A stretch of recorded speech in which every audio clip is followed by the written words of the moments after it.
The host of Special Report, weekdays, 5 o'clock Central. We welcome back to the program our regular Friday morning visit with Bret Baier. He joins us on our turnkey.pro answer line. Good morning, Mr. Baier. How are you, sir? Good morning. Doing well. Well, are you ready for the FCC to come in and just do their little multi-market study of critical information needs? Your news philosophy, and how do you pick out the stories, sir? Yeah, that would be interesting to have the FCC in the morning meeting. Listen, I think that statement yesterday by the commissioner was a realization that just the mere mention of this study on both sides of the aisle raises red flags and alarms and flares, and I think the statement that was put out suggests that they may have to tool that back. If they don't, I think the House of Representatives will. Yeah, tool that back. That's today's phrase that pays. They're going to have to tool that back. Howard Kurtz, your colleague, I thought he put it brilliantly when he said the real dangerous part of this, it sounds very innocuous, multi-market study of critical information needs, right? But when they want to ensure that the community gets critical information, that screams fairness doctrine. Yeah, I mean, it's really on the line of fairness doctrine, and when you see, it's the one line in the study about bias and unserved communities. And, listen, to have the government in any newsroom, I think any news operation would say, no, thank you. Oh, yeah, it sends chills up my spine even thinking about it, because I've been in those morning meetings, and they get pretty raunchy.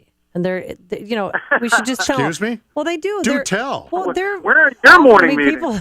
People would talk off the cuff and say how they felt, and then, we'd have to dial it down and focus on the issue. But still, I mean, and then some newsrooms, they go with this mantra, if it bleeds, it leads. Yeah, I mean, listen, there's all kinds of, as you know, different approaches to news, but the fact that, I don't know, some government minder would be, taking notes or even just observing is kind of strange. And I just don't, I do think that it's a jump to go to sinister. I do think that the automatic thing is they're not that good as far as this ominous government takeover.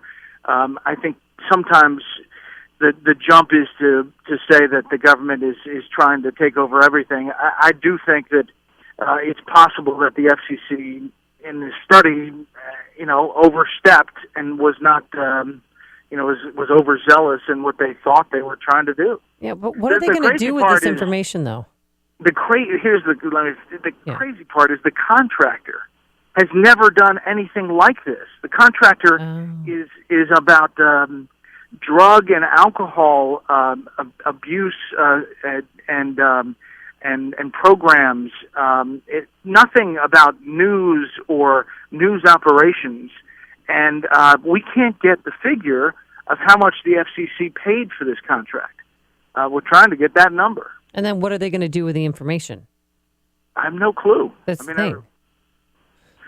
I really don't. And I think that Charles Krauthammer said that there's going to be an effort probably in the House of Representatives to pull the plug on this quickly. Talking here with Bret Baier. He joins us this morning on our turnkey.pro answer line, talking about intimidation. Amy thinks this is intimidation. Chris Christie from his town hall meeting yesterday. Please listen. We'll get your thoughts on whether you would have been intimidated yourself, Bret Baier. I want to remind all of you of something.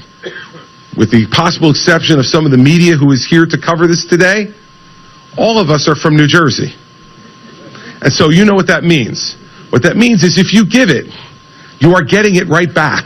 And thus began the town hall. Not one question about the bridge, the George Washington Bridge.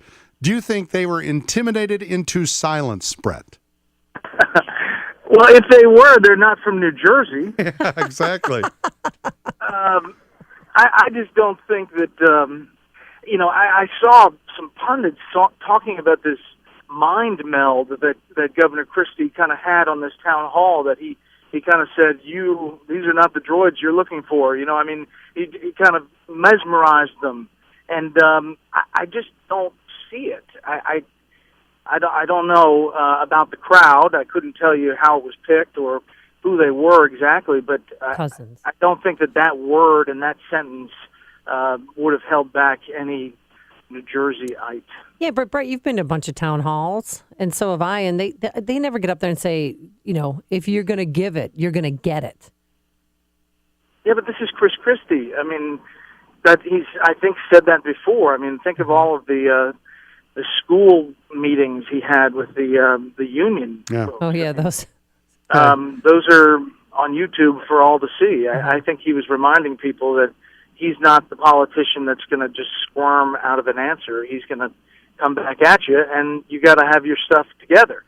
Now, does that prevent somebody from asking a stupid question? Probably so, because you have to have your ducks in a row. I wondered this morning at their morning meeting on your competing network, MSNBC, although not much of a competitor, frankly, ratings-wise, but they've been on this thing for 7 weeks. I mean, just nonstop. And after yesterday, they were talking about the subliminal message that Chris Christie sent to everybody not to ask the question about Bridgegate as if he's some all-knowing, all-seeing man behind the curtain, the great and powerful Oz Christie. It was ridiculous. I mean, I tell you what, one would think that would be a good qualification for president. World leaders, yeah. I want you to do exactly what the U.S. says. Exactly. I mean, I don't know. I think it's all a bunch of craziness, but I do think Chris Christie has, potential problems. Again, as we've talked about, it's one email, one testimony away from blowing up again.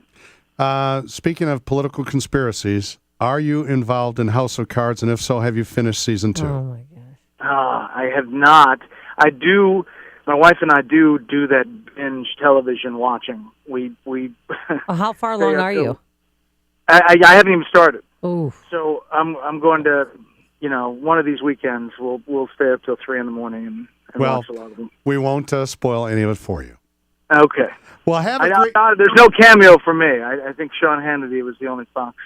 Sean was in there. I saw a number of other people. Kelly Rachel O'Donnell. Maddow. A few others are in there. Yeah, I was hoping you were going to show up too. And a very old, the guy from 60 Minutes, Morley. Morley Safer. Morley Safer. Holy mackerel! Maybe next season. Maybe next season. All right, Brett. Have a great weekend. Thank you, sir. We'll see you guys. Bret Baier on our turnkey.pro answer line.